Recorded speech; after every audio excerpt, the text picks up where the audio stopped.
At 10:14 in the morning, a security camera inside a small supermarket in the Black Forest recorded the last confirmed footage of a 26-year-old woman named Scarlett Salice. She is buying water and a few snacks. She is smiling at the cashier. She has no idea that in about 20 minutes, she is going to walk into a stretch of forest and simply cease to exist. Not die, as far as anyone can prove. Just vanish, triggering one of the most extensive missing persons searches the Black Forest region has ever seen. Hundreds of rescue workers. Helicopters. Thermal cameras. Cadaver dogs. 100,000 euros in reward money. And nearly 6 years later, they still have not found her. Her backpack was never recovered. Neither was her phone. And investigators never found a confirmed trace explaining what happened after she left that grocery store. This is the story of Scarlett Salice. Before the disappearance itself, you need to understand who Scarlett was, because it matters for what comes later. She grew up in Paderborn, Germany, with an older sister and two parents who by every account adored her. Her father, Ralph, describes her as the kind of person who lit up a room. She was not reckless, and she was not the type to vanish on purpose. She trained in social security work, then went back as an adult to finish her high school diploma. She was vegan, she protested whaling, and by every account she was deeply engaged with the world and deeply loved by the people in it. She was also a traveler. In November of 2019, backpacking through Myanmar, she met a man named Joey, a traveler from China. They fell into one of those fast, intense relationships that happen when two people are far from home with nothing but time, and for 4 months they moved together through Southeast Asia. Then COVID hit, borders slammed shut, and Scarlett had to cut the trip short and fly home, leaving Joey behind. The relationship now stretched across a pandemic and a continent. Back home, grounded by lockdowns, Scarlett did not sit still. In July of 2020, she set off with her mother to walk part of the Camino de Santiago. It was there, from other hikers, that she first heard about a different path entirely. A demanding, roughly 120-kilometer trail through the Black Forest called the Schluchtensteig. The Gorge Trail. Steep valleys, dense woods, isolated stretches. Difficult, but manageable, for someone who knows what they are doing. And Scarlett knew what she was doing. She had crossed entire countries on foot with a pack on her back. So in September, she decided to do it. Alone. She drove to the town of Stolingen, the starting point of the trail, sharing the ride with two strangers she found through a carpooling app, dropping them off before beginning the hike on her own. Her car stayed parked there. For 6 days she made her way through the forest, camping some nights and staying in cheap guesthouses on others, always carrying a bright red hiking backpack that made her easy to spot on the trail. She texted friends and family along the way, mentioning hikers she had met and camped with. At one point she crossed paths again, by coincidence, with 3 hikers she had already met earlier in the trip, and the night before she disappeared, she had dinner with them in the town of Todtmoos. That was the 10th of September, 2020. The next morning, she was scheduled to walk the final leg of the trail, a 22-kilometer stretch from Todtmoos to the town of Ware. Not a particularly dangerous section, and certainly not for someone with her experience. At 10:14 a.m., she walked into that Edeka supermarket and bought supplies for the day ahead. The footage shows a small, slender woman, about 5'3", blonde, with that unmistakable red backpack. Afterward, she made a video call to her boyfriend Joey, still in China. He would later tell police she seemed down during the call, though he also admitted the connection was bad and it might have just been a technical issue, not her mood. A small, ambiguous detail, but in a case with almost no hard evidence, details like this get picked apart for years. At 10:57 a.m., she sent her last known WhatsApp message. After that, the trail goes cold. She never arrived in where. Her friend Vanessa was expecting her the following day in Mainz. Scarlett had already texted her, asking about train and bus connections, telling her how excited she was for the reunion. While not definitive proof, planning travel connections for the next day makes a deliberate disappearance much harder to reconcile with her actions. When Scarlett did not show up in Mainz, Vanessa called the family. The Salices tried reaching her. Nothing. No reply, no call back, and eventually, no further sign of her phone.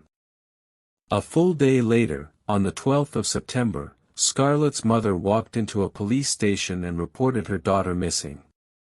What followed was a search on a scale most missing persons cases never come close to. Fire departments, mountain rescue teams, technical relief organizations. Drones sweeping the canopy. Thermal cameras scanning terrain full of steep drops and hidden rock faces. Search dogs working the trail inch by inch. Her phone could no longer be located after that morning, and despite efforts to establish a connection in the area, investigators never recovered the phone. That sudden loss of contact remains one of the strangest parts of this whole case. Her parents traveled to the search site but were not allowed to join the search on the ground.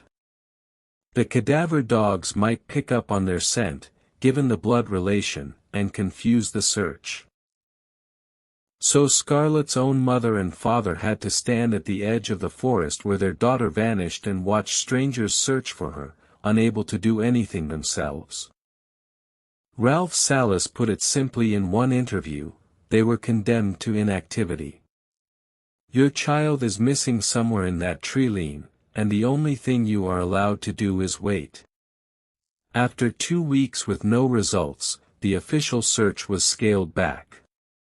2 months later, once autumn stripped the trees bare and visibility improved, investigators went back out for another push. Still nothing. At that point, the working theory shifted toward an accident. A fall from one of the trail's steep, rocky sections. Terrain like that, someone hiking alone, it happens. But not everyone bought it.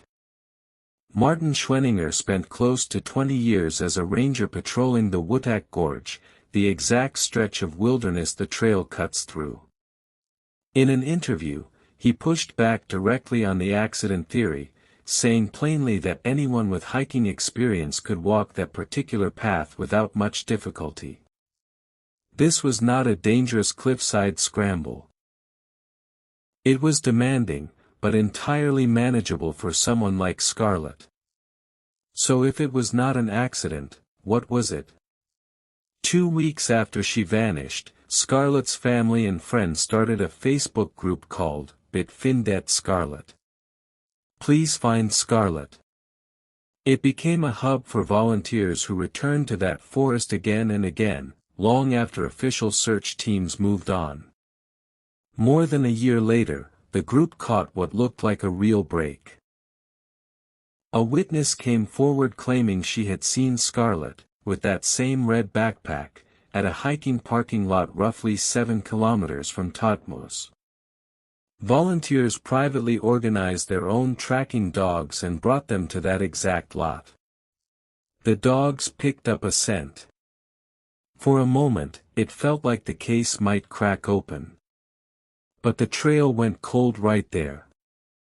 Her scent reached the parking lot and no further, as if it simply ended in a place where cars come and go all day long. While official investigators caution that scent trails can be complex, for Scarlett's father, that abrupt end at a parking lot changed everything. He believed she may have entered a vehicle at that spot. Line up the pattern of sightings along the trail and it starts to make a disturbing kind of sense. Multiple hikers reported seeing a woman matching her description, with that bright red backpack, during the first half of the final stretch toward Ware. After a certain point, nobody saw her again.